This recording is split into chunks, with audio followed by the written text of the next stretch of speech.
বিসমিল্লাহির রহমানির রহিম। প্রিয় দর্শক শ্রোতা, যে যেখান থেকে শুনছেন সকলকে শুভেচ্ছা এবং আসসালামু আলাইকুম। রাষ্ট্র ও সরকারকে অবশ্যই বিদেশি প্রভাব বা আধিপত্য থেকে মুক্ত থেকে নিজের জাতীয় স্বার্থকে অগ্রাধিকার দিতে হবে সবসময়। একটি স্বাধীন ও সার্বভৌম দেশের জন্য সবচেয়ে গুরুত্বপূর্ণ বিষয় হলো তার সিদ্ধান্ত গ্রহণের ক্ষমতা যেন সম্পূর্ণভাবে নিজস্ব হয়, কোনো বাহ্যিক শক্তির প্রত্যক্ষ বা পরোক্ষ প্রভাবের অধীন যেন না হয়। ইতিহাস দেখায়, যখন কোনো দেশ অতিরিক্তভাবে একটি বা একাধিক বিদেশি শক্তির উপর নির্ভরশীল হয়ে পড়ে, তখন তার নীতি নির্ধারণ প্রক্রিয়া ধীরে ধীরে দুর্বল হয়ে যায় এবং জাতীয় স্বার্থ অনেক সময় আপোষের মুখে পড়ে। বাংলাদেশের ভূরাজনৈতিক অবস্থান অত্যন্ত গুরুত্বপূর্ণ। দক্ষিণ এশিয়া ও দক্ষিণ পূর্ব এশিয়ার সংযোগস্থলে অবস্থিত এই দেশটি আঞ্চলিক ও বৈশ্বিক শক্তিগুলোর কৌশলগত আগ্রহের কেন্দ্রবিন্দুতে পরিণত হয়েছে। বঙ্গোপসাগর, বাণিজ্য পথ, জ্বালানি নিরাপত্তা এবং আঞ্চলিক সংযোগ সব মিলিয়ে বাংলাদেশ একটি গুরুত্বপূর্ণ ভূরাজনৈতিক খেলোয়াড়।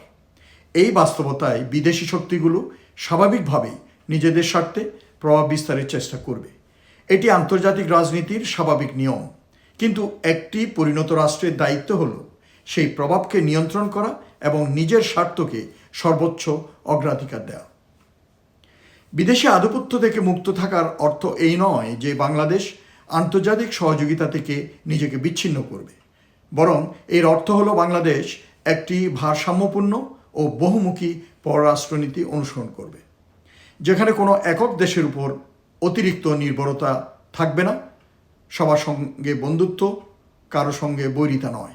এই নীতির আধুনিক ও বাস্তবসম্মত প্রয়োগই হতে পারে এর ভিত্তি। অর্থনৈতিক সহযোগিতা, বাণিজ্য, বিনিয়োগ, প্রযুক্তি সব ক্ষেত্রেই বাংলাদেশকে বহুমাত্রিক অংশীদারিত্ব গড়ে তুলতে হবে, যাতে কোনো এক দেশের উপর অতিরিক্ত নির্ভরশীলতা তৈরি না হয়, যেটা হয়েছিল বিগত 16 বছর স্বৈরাচারের সময়। বিদেশি প্রভাবের ঝুঁকি শুধু পররাষ্ট্র নীতিতে সীমাবদ্ধ নয়, এটি অর্থনীতি, নিরাপত্তা, গণমাধ্যম এবং এমনকি রাজনৈতিক প্রক্রিয়াতেও প্রভাব ফেলতে পারে। যদি কোনো দেশের আভ্যন্তরীণ রাজনীতি বিদেশি স্বার্থ দ্বারা প্রভাবিত হয়, তবে তা জাতীয় ঐক্যকে দুর্বল করে এবং জনগণের আস্থাকে ক্ষুণ্ণ করে। তাই নীতি নির্ধারণের ক্ষেত্রে স্বচ্ছতা, জবাবদিহিতা এবং প্রাতিষ্ঠানিক শক্তি অত্যন্ত জরুরি। একটি শক্তিশালী রাষ্ট্র গড়ে তুলতে হলে আভ্যন্তরীণ ভিত্তি মজবুত করা অত্যন্ত প্রয়োজন। সুশাসন, আইনের শাসন, স্বাধীন বিচার ব্যবস্থা, পেশাদার প্রশাসন এবং শক্তিশালী অর্থনীতি, এই সব কিছু মিলে একটি দেশকে বিদেশি প্রভাব থেকে সুরক্ষিত করতে হবে। যখন একটি রাষ্ট্র অভ্যন্তরীণভাবে শক্তিশালী হয়, তখন বাহ্যিক সব সহজে কার্যকরী হতে পারে না।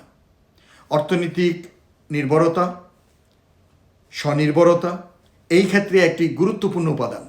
একটি দেশ যদি অতিরিক্ত ঋণ নির্ভর হয় বা নির্দিষ্ট কয়েকটি দেশের উপর বাণিজ্য ও বিনিয়োগের জন্য নির্ভরশীল হয়ে পড়ে, তা সহজেই কৌশলগত চাপের মুখে পড়তে পারে। তাই উৎপাদনশীল খাতের উন্নয়ন, রপ্তানি বৈচিত্র্য, জ্বালানি নিরাপত্তা এবং প্রযুক্তিগত সক্ষমতা বৃদ্ধির মাধ্যমে অর্থনৈতিক ভিত্তি শক্তিশালী করা অত্যন্ত জরুরি। একই সঙ্গে কূটনৈতিক দক্ষতা বাড়ানো প্রয়োজন। আধুনিক বিশ্বে কূটনীতি শুধু আনুষ্ঠানিক সম্পর্কের মধ্যে সীমাবদ্ধ নয়, এটি একটি কৌশলগত শিল্প, যেখানে স্বার্থ রক্ষা, ভারসাম্য বজায় রাখা এবং বহুমাত্রিক সম্পর্ক গড়ে তোলা অত্যন্ত গুরুত্বপূর্ণ। দক্ষ কূটনীতিক, সুসমন্বিত পররাষ্ট্রনীতি এবং তথ্যভিত্তিক সিদ্ধান্ত গ্রহণ, এই সবই দেশকে বিদেশি আধিপত্য থেকে দূরে রাখতে সহায়তা করে। বিদেশি আধিপত্য থেকে মুক্ত থাকা কোনো স্লোগান নয়, এটি একটি ধারাবাহিক প্রক্রিয়া যা শক্তিশালী রাষ্ট্র ব্যবস্থা, সচেতন নেতৃত্ব এবং জাতীয় ঐক্যের উপর নির্ভর করে। বাংলাদেশ যদি নিজের স্বার্থকে অগ্রাধিকার দিয়ে ভারসাম্যপূর্ণ পররাষ্ট্রনীতি অনুসরণ করে এবং আভ্যন্তরীণ প্রতিষ্ঠানগুলোকে শক্তিশালী করে, তবে সে কেবল বিদেশি প্রভাব থেকে মুক্ত থাকবে না, বরং একটি মর্যাদাবান, আত্মবিশ্বাসী ও প্রভাবশালী রাষ্ট্র হিসাবে বিশ্ব দরবারে নিজের অবস্থান আরও সুদৃঢ় করতে পারবে। বিষয়টি সংশ্লিষ্ট মহলের দৃষ্টি আকর্ষিত হোক আশা করছি। ধন্যবাদ।